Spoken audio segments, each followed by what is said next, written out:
February 5th, 2006, the Kodak Theatre, Hollywood's biggest night. Terrence Howard, just 36 years old, walks the red carpet as an Oscar nominee for Best Actor. That makes sense. Come on. His performance in Hustle and Flow has critics calling him the next Denzel, the next great black leading man. He's on top of the world. Fast forward to 2024. That same man is on a podcast claiming that 1 × 1 = 2, that gravity doesn't exist, that he's revolutionizing mathematics with something called teriology. Scientists are baffled. Mathematicians are laughing. The internet is on fire. What happened to Terrence Howard? How did an Oscar-nominated actor become Hollywood's most controversial figure? This is the story of talent, trauma, ego, and a spectacular unraveling. The Boy Who Saw Too Much. March 11, 1969, Chicago, Illinois.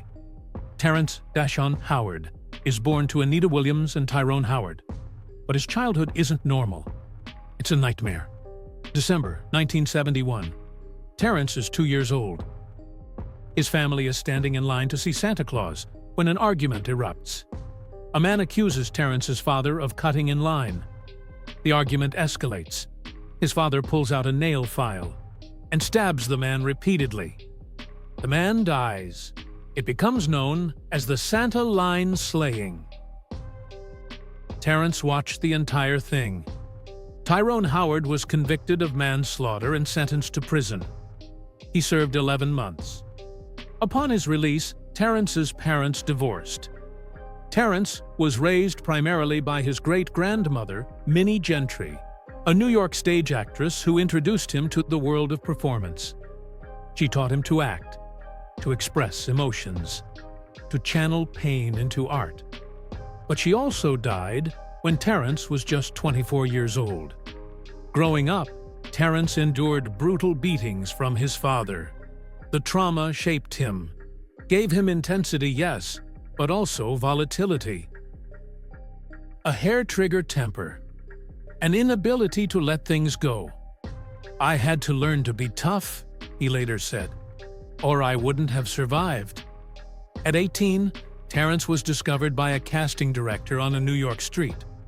He started landing small TV roles: Living Single, NYPD Blue, Family Matters. Then came his big break. 1995, Mr. Holland's Opus and Dead Presidents. Terrence's performances were magnetic. Critics noticed Hollywood came calling. The rise. From Hustle and Flow to Oscar glory. Terrence Howard was on fire. 1999, The Best Man, a romantic comedy drama about friendship, love, and betrayal among a group of college friends. Howard played Quentin, charming, funny, vulnerable. The film was a hit. Howard earned an NAACP Image Award and critical praise. 2004, Crash, an ensemble drama about race and prejudice in Los Angeles. The film won Best Picture at the 2006 Oscars.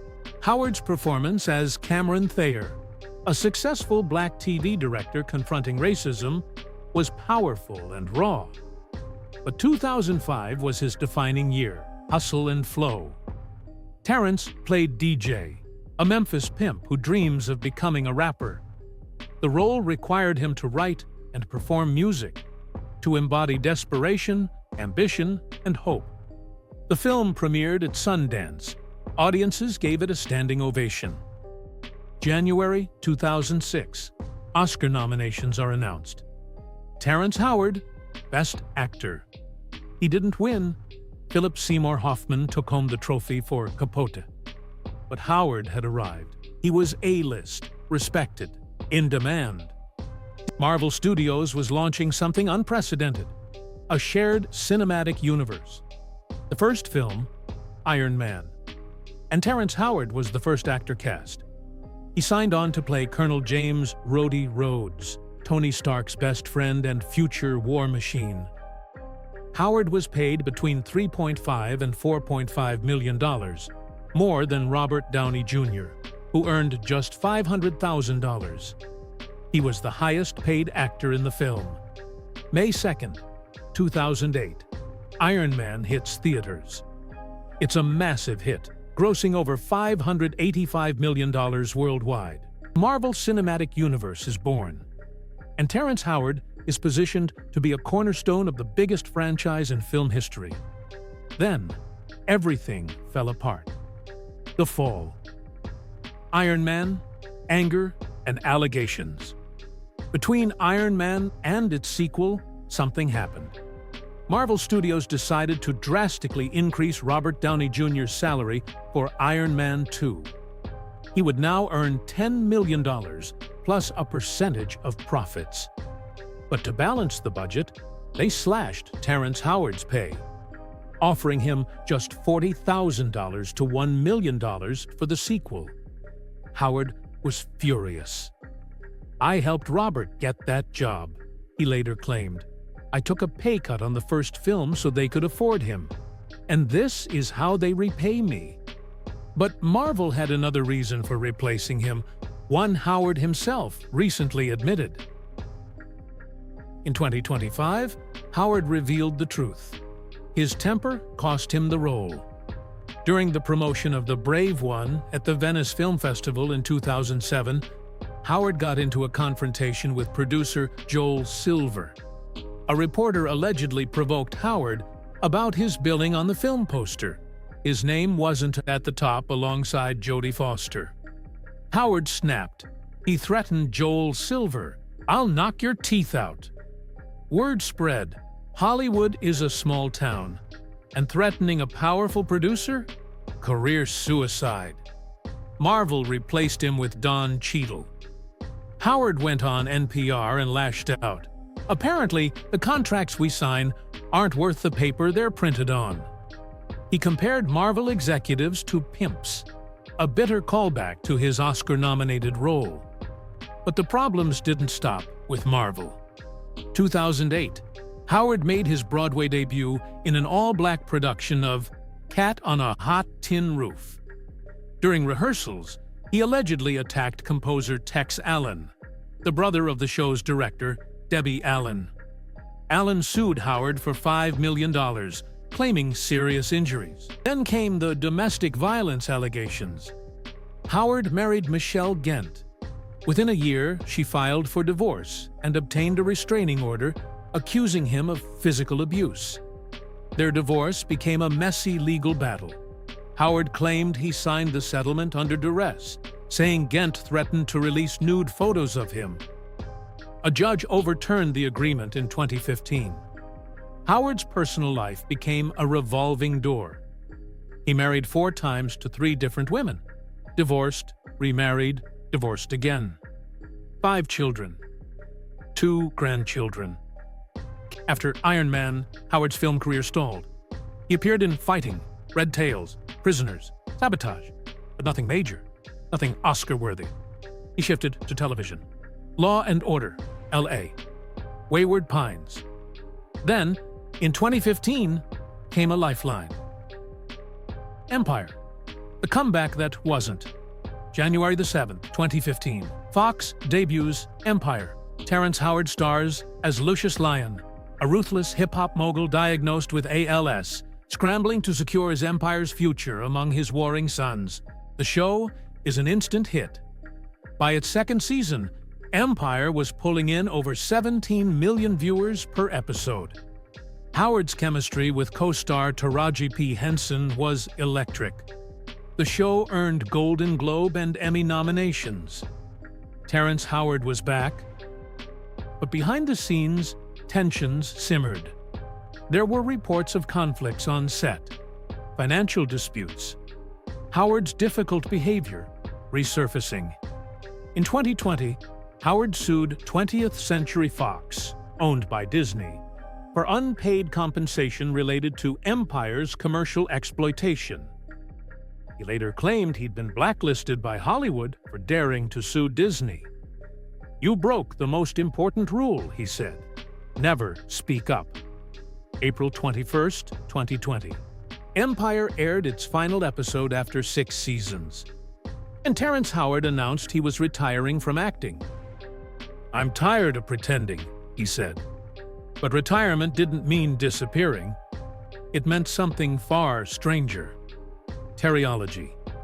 The pseudoscience era. June 2024. Terrence Howard appears on The Joe Rogan Experience. For 3 hours, he lays out his theories. He claims 1 times 1 equals 2. 0 isn't a real number. Gravity doesn't exist. It's actually electromagnetism. He can rebuild Saturn without gravity. Straight lines aren't real. He remembers being born. Astrophysicist Neil deGrasse Tyson released a 17-minute response video, systematically debunking every claim Howard made. Mathematician Eric Weinstein, who holds a Ph.D. from Harvard, debated Howard on Rogan's podcast for 4 hours. Weinstein told him bluntly, "Terrence, you have an entire way of thinking that is completely foreign to everyone that I know." Howard claims he holds 97 patents. In reality, he filed 97 patent applications, but allowed them all to expire without paying the renewal fees. None of them were ever granted. Howard calls his belief system teriology. He spent years developing it, creating complex geometric models, writing treatises, giving presentations. But scientists, mathematicians, and educators are unanimous. It's pseudoscience, incorrect, dangerous.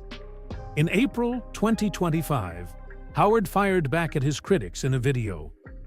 "Before you talk about me, you need to talk to me," he said. "Say it to my face. Say it like a man."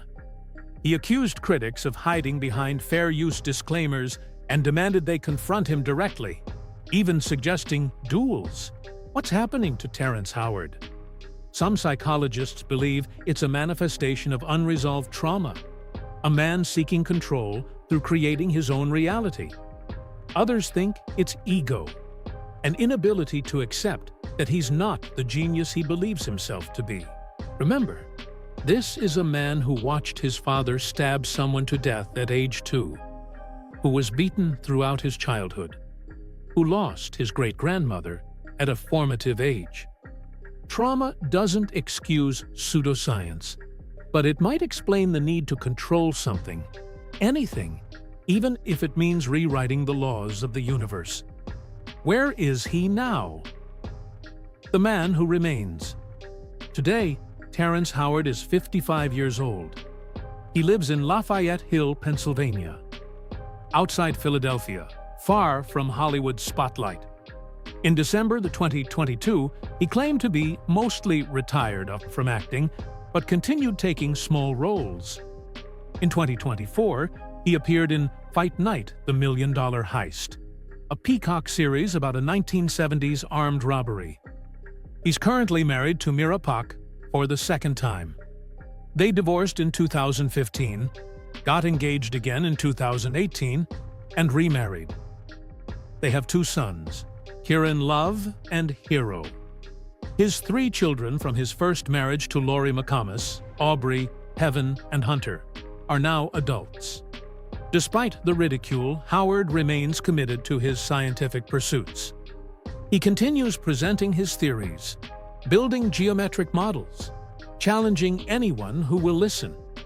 Some scientists have tried engaging with him respectfully, hoping to guide him back to reality. But Howard is unmoved.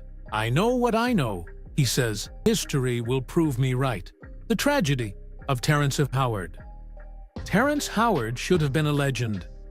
Oscar-nominated at 36. The first actor cast in the Marvel Cinematic Universe. Star of one of TV's biggest hits. If he'd controlled his temper, he could have been War Machine in over a dozen Marvel films. He could have earned hundreds of millions of dollars. He could have been a household name.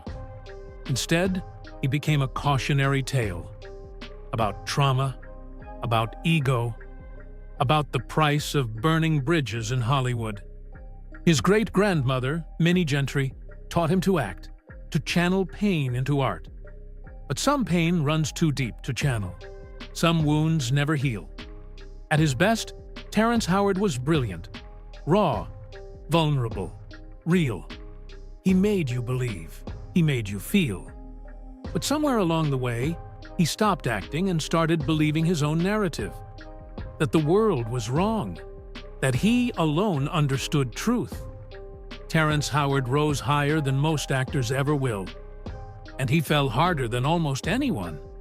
But he's still here, still fighting, still creating his own reality. Whether that's genius or tragedy, history will decide. What do you think happened to Terrence Howard? Genius? Trauma? Ego? Share your thoughts in the comments. Subscribe for more untold Hollywood stories.